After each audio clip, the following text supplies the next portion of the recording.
정확한 진단, 적절한 치료로 당신도 소변을 시원하게 볼 수 있습니다.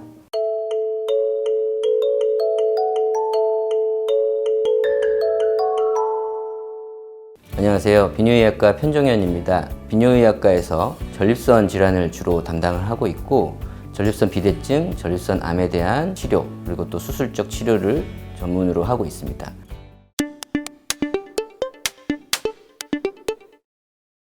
이전과 다르게 소변을 조금씩 자주 보게 되고, 마려운데 참기가 어렵고, 소변이 시원치 않고 보고 나서도 남는 느낌이 들며 야간에 소변이 마려워서 깨는 횟수가 2회 이상 느는 등 배뇨 불편감이 나타나면 이런 것들을 의학적으로는 하부 요로 증상이라고 합니다. 남성에서는 이러한 증상을 유발하는 원인이 전립선 비대증이 가장 크게 알려져 있습니다. 이러한 증상들이 일상생활에 불편감을 유발하고 생활에 지장을 초래한다면 병원을 방문하시는 것이 좋습니다.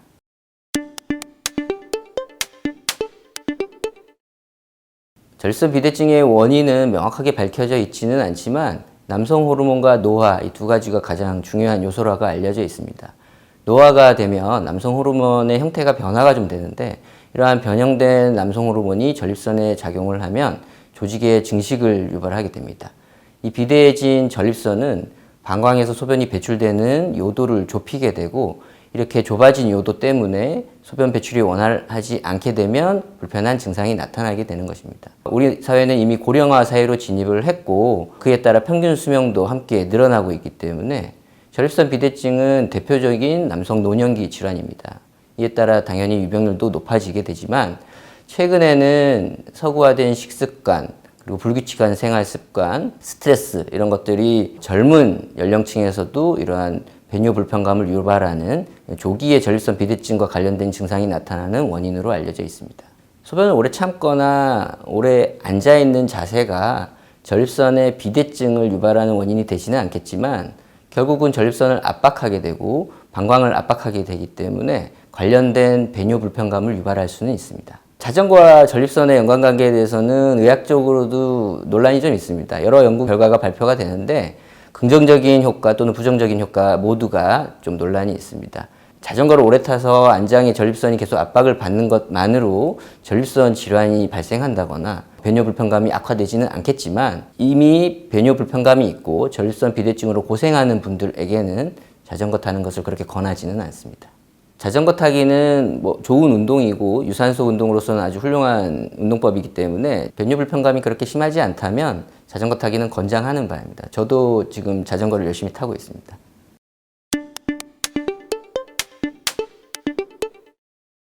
전립선 비대증을 진단하고 평가하기 위한 검사로는 배뇨 설문지 작성, 직장 수지 검사, 그리고 경직장 전립선 초음파 검사, 요속도 측정 검사가 있습니다. 배뇨 설문지 작성으로 환자의 주관적인 증상의 정도를 평가하고, 직장 수지 검사 및 경직장 전립선 초음파 검사로 전립선의 형태와 크기를 측정, 그리고 요속도 검사로 배뇨량과 요속도, 배뇨 후 잔뇨량 측정을 통해서 환자의 현재 정도를 평가할 수 있습니다.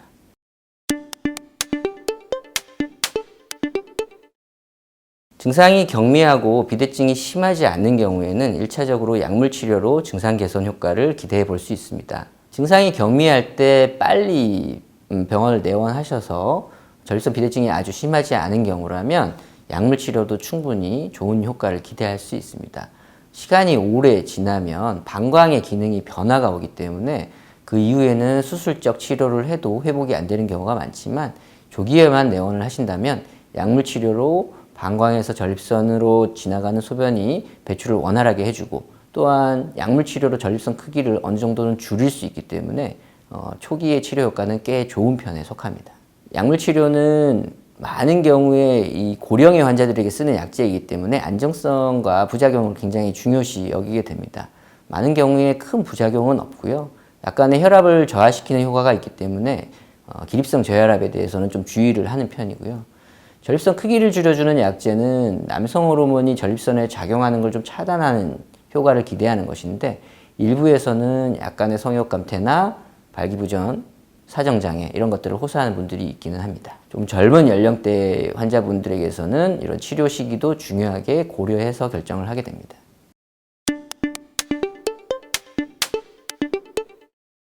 증상이 심하고 비대증 정도가 심한 경우에는 약물 치료에는 효과를 보기가 어렵기 때문에 비대해진 전립선 조직을 절제해서 요도를 확장시키는 수술적 치료가 필요할 수 있습니다. 전립선 크기가 많이 큰 경우에는 전통적으로 시행하는 경요도 전립선 절제술로는 충분한 효과를 얻기 어려웠기 때문에 과거에는 모두 다 개복술로 전립선 절제술을 시행하였습니다.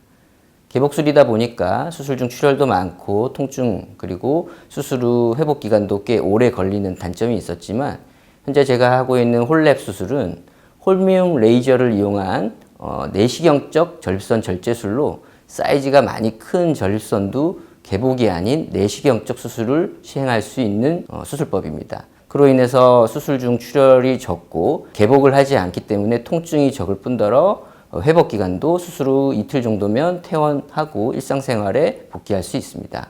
물론 보험 적용도 가능한 수술입니다.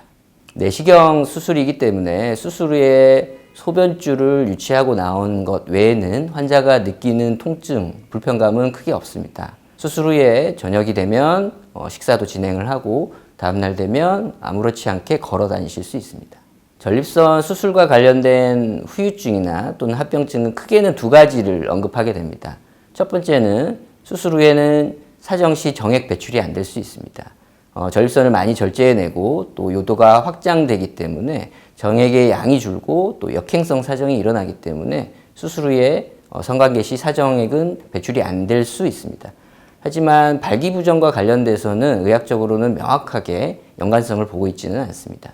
두 번째는 아주 많이 커졌던 전립선을 절제한 후에는 일시적으로는 소변 조절이 잘 안 되는 절박요실금 증상이 나타날 수 있는데 그거는 시간이 지나면 차츰 회복되는 단계를 거치게 됩니다. 절박요실금은 초기에 소변이 마려울 때 잘 참지 못하고 소변이 새어나오는 현상을 말하는데 비대해진 전립선이 많이 절제가 되면 그쪽에 공간이 넓어지기 때문에 초기에는 방광이 적응을 하기 위한 시간이 좀 필요합니다. 짧게는 하루 이틀 정도 나타나게 되고 많이 컸던 분들은 한 달 정도 유지되는 경우도 있을 수 있습니다. 하지만 대부분은 자연히 다 회복을 하는 경우가 많습니다.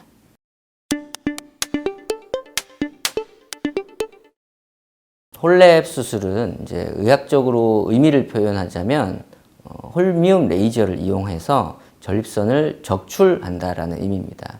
전통적으로 전립선 절제술은 적출이 아닌 절제술로 표현이 됐고 내시경적으로 요도 내부로 튀어나온 전립선을 깎아냄으로써 좁아진 요도를 넓혀주는 치료 효과를 기대하는 수술입니다. 홀랩 수술은 이제 전립선을 절제하는 게 아니라 비대해진 전립선을 아예 적출해내기 때문에 절제할 수 있는 범위가 매우 커지고 재발을 많이 예방할 수 있기 때문에 전립선이 많이 큰 분들에 한해서는 아주 좋은 치료법이 될 수 있습니다. 전립선 비대증 수술 후에는 사정장애나 초기 절박요실금 외에는 회복 단계를 거치면 전혀 생활하는 데 지장은 없고 홀랩 수술은 특히나 절제 범위가 넓어지기 때문에 재발률도 낮아서 이후로는 배뇨와 관련된 약물 치료가 필요 없는 경우도 대부분이고 소변과 관련돼서는 굳이 불편한 증상을 느끼지 않고 살아가실 수 있습니다.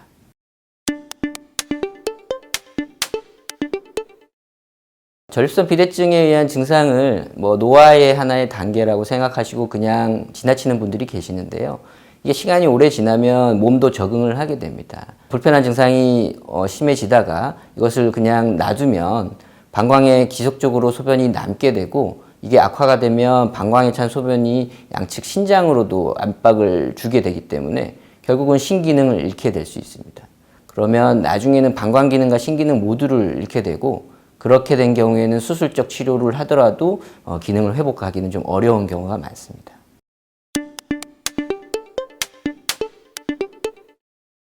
전립선 비대증은 비만과 대사질환과 가장 연관성을 높게 보고 있습니다. 그래서 체중 관리가 가장 중요합니다. 붉은 고기 육류보다는 식물성 단백, 생선류 섭취를 권장하고요. 과일이나 채소 위주의 섬유소가 많은 식단을 꾸리는 것을 추천합니다. 그리고 꾸준한 유산소 운동을 통해서 체중 관리를 하는 것이 도움이 많이 될 것 같습니다.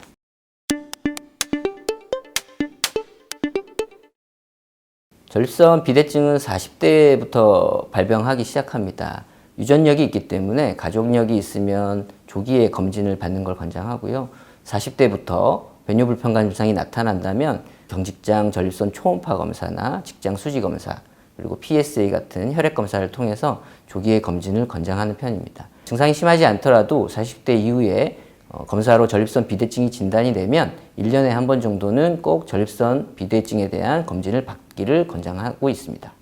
실제로 전립선에 관련된 검진은 국가에서 해주고 있지 않습니다.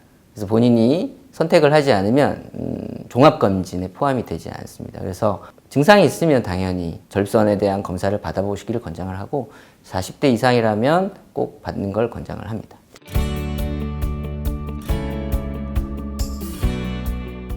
현재 화요일 오전에 제가 전립선 클리닉을 운영하고 있습니다. 전립선 클리닉에서는 원데이 올케어라는 진료 시스템을 구축하고 있는데요. 당일에 예약 후 내원하시면 당일 검사 및 결과를 통보해드리고 치료 계획을 세워드리고 있습니다. 일반적으로 내원 시 검사 예약, 검사 시행, 그리고 결과를 확인하는 데까지 내원에 2, 3회 정도 필요했었는데 내원 당일에 검사와 면담, 그리고 결과까지 알려드리고 환자에게 맞춤형 치료 계획을 세워드리는 장점을 가지고 있습니다. 대학병원에 내원하셔서 불편해서 오셨는데 몇 마디 나눠보고 검사하고 가세요라는 그런 것들이 좀 불편하셨을 거예요. 하지만 오셔서 저와 면담하고 검사하시고 기다렸다가 그 결과를 바로 알려드리고 내가 지금 어떤 상태인지 어떤 치료가 필요한지를 내원 당일날 모두 알고 가시는 것들이 환자들한테는 꽤나 만족감을 드리고 있는 걸로 생각됩니다.